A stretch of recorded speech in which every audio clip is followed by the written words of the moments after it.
नसरापुरातील पीडित चिमुरडीवर रात्री उशिरा अंत्यसंस्कार करण्यात आले। पुण्यातील वैकुंठ स्मशानभूमीत अंत्यविधी करण्यात आला। वैकुंठ स्मशानभूमीत मोठा पोलीस बंदोबस्त तैनात होता। या पोलीस बंदोबस्तातच अंत्यसंस्कार करण्यात आले। नराधमाला लवकरात लवकर कठोर शिक्षा व्हावी अशी कुटुंबियांनी यावेळी मागणी केलेली आहे। तर नसरापुरातील पीडित चिमुरडीवर रात्री उशिरा अंत्यसंस्कार करण्यात आलेले आहेत। तर पीडित चिमुरडीवर रात्री उशिरा अंत्यसंस्कार करण्यात आले। यावेळी मोठा पोलिसांचा बंदोबस्तही तैनात करण्यात आला होता। पुण्यातील वैकुंठ स्मशानभूमीत अंत्यविधी करण्यात आला।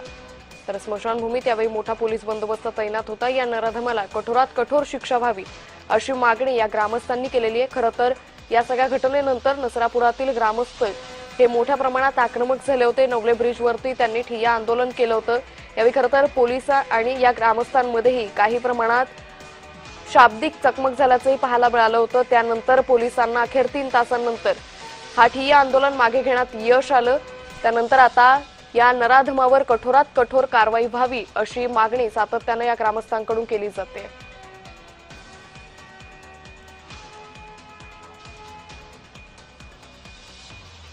तर या सगळ्याच एकंदरीत प्रकरणासंदर्भात अधिक माहिती घेणार आहोत आमचे प्रतिनिधी प्रीतम पुरोहित यांच्याकडून।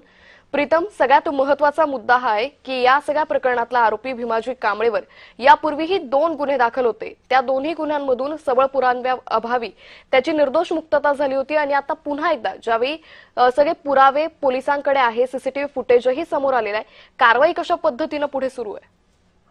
त्याला आता खरं तर कारवाई कशा पद्धतीने सुरू म्हणलं तर त्याचे सगळे पुरावे जे आहेत ते फॉरेन्सिक जे आहेत ते पोलिसांना दिलेले आहेत आणि काल कोर्टामध्ये काही पुरावे सादर करण्यात आले आणि ज्या आरोपीने जी काही मागचं काही ट्रॅक रेकॉर्ड आहे 1985 ला आणि 2019 ला त्याच्यावर जे काही लैंगिक अत्याचाराचे गुन्हे होते ते देखील आता तपासणार आहेत आणि आता नुकताच जो त्यांनी काही परवा गुन्हा केला त्याचे देखील सगळे जे काही पुरावे आहेत ते तपासले जाणार आहेत। त्याला 7 मे पर्यंत जे आहे पोलीस कोठडी जी आहे ती ठोठावण्यात आलेली आहे आणि त्या आरोपीला लवकरात लवकर फाशी व्हावी, फाशी लवकरात लवकर होण्यासाठी फास्ट ट्रॅक वरती येणं गरजेचं आहे। भेट देत आहेत नसरापूरमध्ये ज्या ठिकाणी घटना घडली त्या ठिकाणी देखील भेट देऊन संपूर्ण गावकऱ्यांची जी आहे ती बाजू समजून घेतात आणि तशा पद्धतीने मुख्यमंत्र्यांना उद्या मंगळवारी या सर्व प्रकारे एक शिष्टमंडळ देखील गावकऱ्यांचं भेट घेणार आहे आणि ज्या पद्धतीने निंदनीय घटना झाली त्या घटनेचा निषेध करत लवकरात लवकर त्याला कशा पद्धतीने फाशी होईल याचा सगळा ते आढावा घेणार आहे। निश्चित आणखी एक महत्त्वाचा मुद्दा याच प्रकरणासंदर्भातला, काल रात्री पीडित चिमुरडीवरती अंत्यविधी करण्यात आले। मोठ्या पोलीस बंदोबस्तात हे अंत्यविधी झाले। मात्र आता या ग्रामस्थांकडून पुढची कारवाई कशा पद्धतीने व्हावी, त्याचबरोबर या नराधमावर कठोरात कठोर कारवाई व्हावी अशी मागणी केली जाते। सध्या नरसापूरमध्ये कशा पद्धतीने वातावरण आहे? नसरापूरमध्ये ज्या ठिकाणी घटना घडली त्या ठिकाणी अनेक राजकीय नेते आणि सामाजिक नेते भेट देत आहेत, गावकऱ्यांची सगळी बाजू मांडून बाजू सगळी ऐकून घेत आहेत। त्याचबरोबर ही घटना नसरापूरमध्ये घडली आणि ती ज्या अजून नसरापूर या ठिकाणी गेली होती ती खरं तर राहायला धायरी आहे, 4 वर्षाची होती। त्यामुळे तिच्या कुटुंबियांची देखील आता भेट घेण्यासाठी येत आहेत।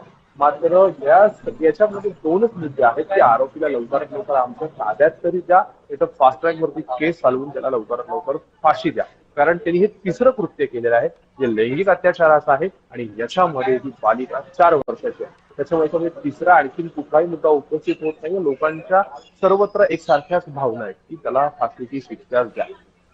निश्चित प्रीतम, या प्रकरणासंदर्भातले अपडेट आम्ही तुमच्याकडून घेत राहू। तुर्तास धन्यवाद आपण दिलेल्या सविस्तर माहितीसाठी।